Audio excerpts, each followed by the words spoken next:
In this episode, I show you a great budget buy at the center midfield position if you're looking for an Orchestrator playstyle. Stay tuned.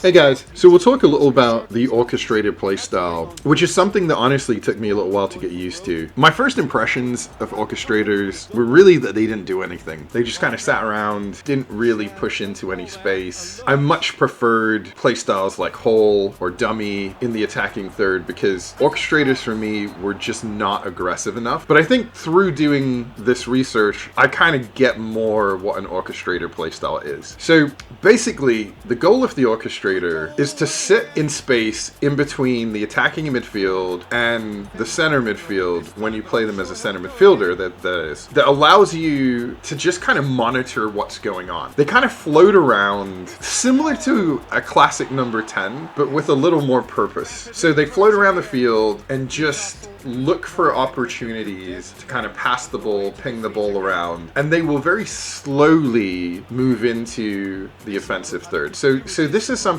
that bothered me at first. They kind of didn't really commit to bursting into the offensive third, but when you play with them often enough, what you realize is they're looking for very specific opportunities to join the attack. That's really the only time they'll join, when there's very specific opportunities for them to join. Otherwise, what they're going to do is they're going to sit back and really wait for the ball to be recycled. So they're going to sit kind of below that attacking midfield position and just kind of move around and wait for the ball to be recycled so that they can collect it and put it back into play. So it's important to understand that that's what you're going to get from an Orchestrator. They are not going to burst through. They are going to help you recycle possession in advanced positions, really kind of 10, 20 yards outside of the box. So, with that being said, let me tell you who I found that I thought was really good. I looked at a couple players, and in a lot of these reviews, I present a couple players because I find that there's a lot of comparable players, so it's really hard to pick. But in some of them, you get a single player that stands out after you've tested 10, 20, 30 players. And so, I found this guy called Vera. He's Argentinian. He's an attacking midfield by nature, but he can play center midfield. He's 23 years old, no Inspire skills, and he's right-footed. Let's talk a little about his skills. His offensive awareness at 71 isn't great, but his ball control at 77, dribbling at 80, tight possession at 77, and low pass at 80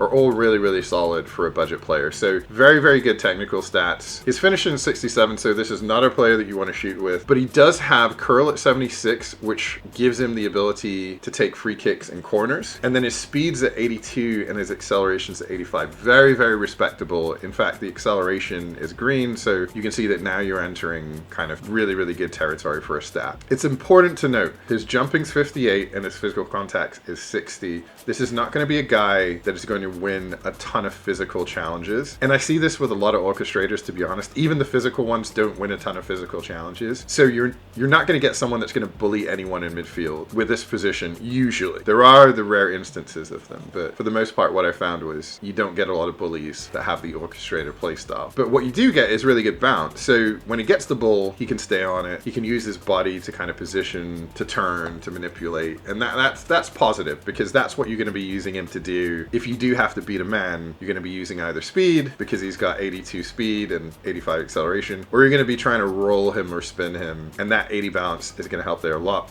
He's got 79 stamina, which is good. Now with Orchestrators, they don't use as much stamina from what I've seen, and that's really because they don't do a ton of running. So the running that he does will probably be driven by you pushing him to run, either by controlling him or by forcing him to do a through ball or something like that. As we move into his remaining abilities, you can see he's not very defensive. Not a ton of Orchestrators are, and even the ones that are, I don't think are that good at defending. It's just not part of the playstyle from what I can see. He's got a weak foot of 2. He's got a conditioning of 6, which is very good because it means that you're going to get him at or above his skill level almost every game. And then an injury resistance of 2, which is pretty average. So he's going to be available for most games. Now he's 23 years old, as we said before, which means you're going to get some growth from him. We'll talk about that in a second. His height is 164 centimeters. He is really short and his weight is 60 kg and he's really light. So you've got yourself a really short, light, fast player with decent balance who's right-footed. So in your mind, just kind of think about what that looks like, right? Because that's the type of player you're going to get. You're not getting a monster that's tall that can win headers. matters. You're getting yourself a really fast, small player who has a good technical ability at the orchestrator position. So let's talk about his skills a little. So I'm going to pass by cut behind and turn because I don't use those skills. He's got mid-range curler, which means that if you fire one from range, he's going to be accurate. So that's good. Again, I wouldn't do a ton of shooting with this guy. So even though it's a good skill, I don't know how much you're going to use it on him. He's got heel trick, which again, I don't use those. He's got outside curler, which is good because it means that he can make passes and shots with the outside of his foot. And he's got super sub. So this could be a guy that you bring on at halftime that can add some additional quality. Now, the interesting thing about him is I thought he was better than all the other guys I used at this position, and he doesn't really have any skills that independently make him better. A lot of the players that I've seen are better have like fighting spirit or, you know, weighted pass or no-look pass or something like that. This guy doesn't have any of that. The skills that he has are pretty much useless to me outside of super sub, and that's kind of useless because I'm using him as a starter. So really important to know, his stats are actually giving him what I think are the differentiating factors on the field, not his playing skills. So take that for what you will. As we move to team role, you'll see there's nothing there, so we can move past that. And then when we get into his development sheet, you see there is an opportunity for growth here. He's 74 when you get him. He's 23 years old. Over the next 2 to 3 years, you going to see a growth that's going to push him into the kind of 76, 77 range. And he could probably end up being somewhere around 78. So he's not going to have crazy growth, but he's a player that you could potentially buy and grow and use him as a sub because he's already got that super sub attribute. So when you look at the gameplay,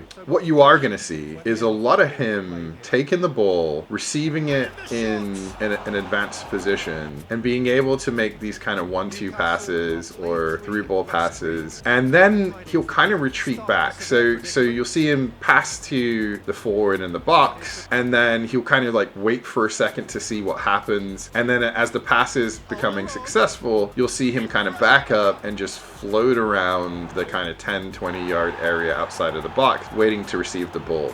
The other thing you're going to see is you're going to see a lot of instances of him getting the ball, turning his man, holding off a couple players or a single player, and being able to get a pass off. And this was, I think, the most surprising thing about him as a player.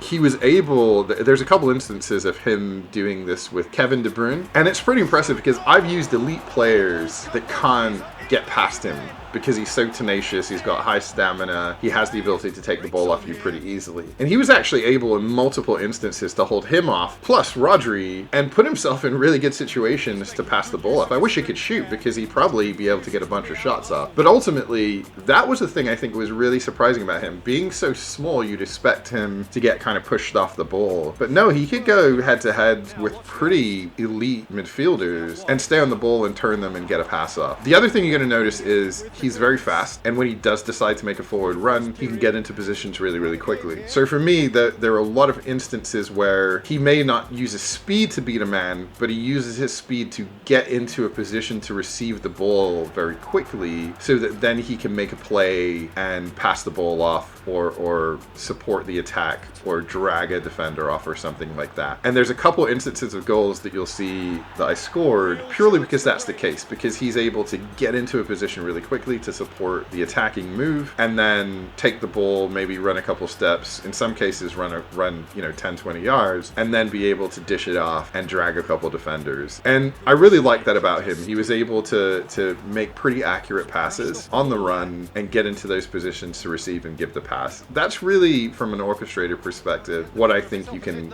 expect on a regular basis. I think you're looking for somebody who's going to sit back, who's going to kind of spray the ball in, who's going to be there for defensive coverage as needed, but not necessarily be the linchpin of the defense, and give you that ability to just constantly maintain the attack, constantly put pressure on the opposition, and then eventually end up getting a through ball or something to your striker so that you can break them down and score the goal. So I thought he was really, really good at doing this. I thought he had a lot better movement than other orchestrators. I think that was one of the biggest things I looked for on this, was someone who just didn't play the kind of Pirlo orchestrator role where they just float around and they're useless to you unless you get them on the ball or you force them into a situation. I thought for him, he actually did have some movement. He did have some level of aggression to get into space as an orchestrator, but then still played the role of sitting back and allowing me to spray the ball around in the way that I felt. So that's why I liked him. I think he added an additional additional dimension to the Orchestrator position that I didn't get from the other players that I took a look at. All right, so try them out. Let me know what you think. If there's someone else that you're using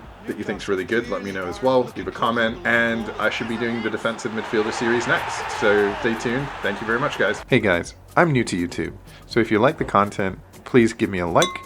If you like the topics, please subscribe, and always leave a comment if you can. Thanks, guys.